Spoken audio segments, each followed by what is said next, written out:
Hello, welcome to speedearning.in and mcxcalls.co.in. Today we are discussing the after target videos. Actually, we sent you messages today. What was the basis of those messages we are going to discuss here. So right now, Silver Micro is running 47,800. So you just see the chart, Control I. There was the movement in both the sides. So in silver, it opened, came down, and it fell very sharply, made a big low and bounced back from there. आप देखिए silver यहाँ पे खुला था, gap down होने के बाद में यहाँ पे एक अच्छा डिप आया, फिर हल्का सा टेक्निकल करेक्शन बाइंग का, उसके बाद फिर वही डिप, फाइनली इसने यहाँ पे एक लो बनाया है। ये लगभग 2:30 बजे के आसपास की बात है। और वहाँ से जो इसने रिवर्सल शुरू किया तो लगातार थोड़े टेक्निकल सेलिंग के साथ में लगातार बाइंग बनी रही और ये अल्टीमेटली ऊपर आ गया। तो अब इसमें हम लोग कैसे ट्रेड करें, how to trade in such a scenario. So whenever you are seeing that it is falling more than 0.5% and sellers are more, you just sell it, book your profits and come in the next time slot. तो अगर आप इस time slot में भी trade कर रहे हैं तो बड़ा कंफ्यूजन का time, this is the time of confusion, period of confusion. And if you are coming to next time slot after 2:30, it is going upside. And suppose from 3 to 6 we don't suggest it is a good time for trading. 3 से 6 हम आपको नहीं कहते बहुत अच्छा time है trading के लिए. तो यहाँ आफ्टर 6:30 यहाँ आप क्लियरिटी के साथ बाइंग कर पाते हैं. तो बाइंग में जो टेक्निकल चीज़ हम लोगों ने देखी है वो यही देखी कि सिल्वर 1.5% माइनस थी और वहाँ से रिकवर करते करते करते करते अपने एवरेज के ऊपर आ गई और फिर 0.5% से भी कम माइनस जब रह गई तो फिर हम लोग ये क्लियरली समझ पाते हैं कि हाँ अब बाइंग कंफर्म होती है. तो ये देखिए सुबह से यहाँ पे ये एक रेजिस्टेंस लेवल था, इट वाज अराउंड 47,500. पूरे दिन में सिल्वर ने ये लो बना के जब इस रेजिस्टेंस लेवल को क्रॉस किया 47,500 को और इसके ऊपर मेंटेन करने लगा तो यहाँ पे ये बाइंग क्लियर हो जाती है. तो सिल्वर को इस तरीके से हम लोग डिस्कस करते हैं. सिल्वर फाइनली 0.5% माइनस से प्लस में आ गई और 0.5% प्लस को क्रॉस करती है अगर तो सीधा 1.5% प्लस तक जाके रुक सकती है या उससे भी आगे जा सकती है. ठीक है, तो it was the story of silver today. Now second thing that is crude. Crude सुबह से स्ट्रांग था, बाइंग जोन में खुला और इसने अपना लो तोड़ा ही नहीं. तो इसका चार्ट किस तरीके से है, crude was above the ATP, it was maintaining there.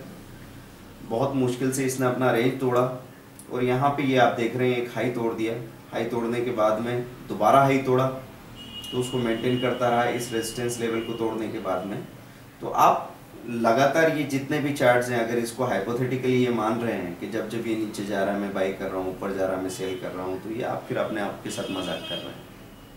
ये पॉसिबल नहीं है. इसलिए हम आपको टाइम स्लॉट्स की बात करते हैं कि आप एक सुबह ट्रेड करें, फिर अगर आप रिस्क टेकर्स हैं तो आप दोपहर में भी एक ट्रेड के बारे में सोच सकते हैं, नहीं तो शाम को तो आपको एक अच्छा मौका मिलता ही मिलता है. तो आपको दिख रहा है अगर 3 चांसेस की मैं बात करता हूँ तो एक चांस आपको यहाँ मिलता था आफ्टर 2:30, यहाँ पे एक मौका मिला, you got a chance. Morning में बड़ा कन्फ्यूजन भरा टाइम रहा, it was the range bound timing. और शाम को एकदम क्लैरिटी के साथ ये चला. तो शाम को इसका एवरेज कहीं था 6262 के आसपास. तब एक बार डिप लेके ये 6280 के आसपास आया था. तो आप टाइम स्लॉट के हिसाब से पर्टिकुलर टाइम पे अगर 5 पॉइंट या 6 पॉइंट के स्टॉप लॉस के साथ भी काम करते हैं तो आपको अच्छे रिजल्ट्स मिलते हैं. So you just bought it here eight 8 PM with 5 point stop loss and you got minimum 30 to 40 point profit without any stress. So it was the case of a single sided bullish chart. In crude there was a single sided bullish chart, so you should follow 2 or 3 time slots, and out of these 3 time slots one will be range bound and very confused range or movement. So you need to face that. मतलब आपने अगर 5 point का 3 बार stop loss लिया है तो आपको 1 या 2 बार तो तगड़ा कन्फ्यूजन होने वाला है और आपको पूरी निराशा होने वाली है। उस कन्फ्यूजन के बाद ही एक सीधा मूवमेंट आता है।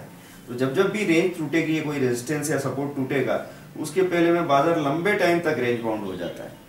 तो इस चीज को आपको हमेशा फेस करना होता है। तीसरी चीज हम लोग देख रहे हैं, दैट इज एनजी।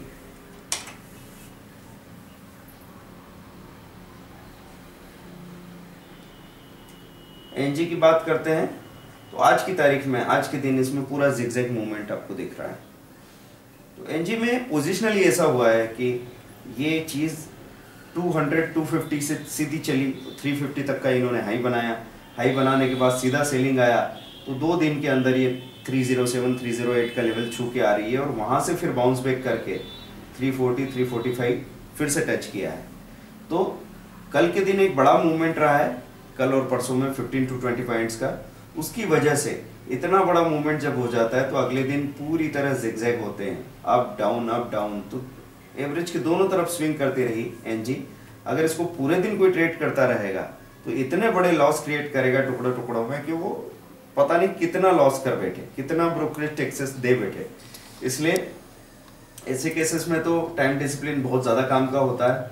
तो अगर आप पहले 2 दिनों में if you have taken a big profit, then expect frequent small profits whenever you are getting. तो मॉर्निंग टाइम स्लॉट में आपको कहीं पे एक मूवमेंट मिला, बुक कीजिए। आफ्टरनून टाइम स्लॉट में आपको ये दिखा कि हाँ ये पर्टिकुलर चीज़ नीचे जा रही है तेज़ी से, आप छोटे से स्टॉप लॉस के साथ आइए, प्रॉफिट बुक कीजिए 1-2 पॉइंट का। यहाँ पे इसने एक लो बनाया था, एवरेज के नीचे भी गया था, पर सेलर का ज़्यादा नहीं हुए थे।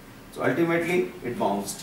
तो कोई ना कोई एक पैरामीटर आपको ये संकेत करता रहता है कि चीजें पलट सकती है। आप आज सिल्वर में भी देखेंगे, सिल्वर गिर रहा था, गोल्ड गिर रहा था, it was going down, but buyers were not decreasing.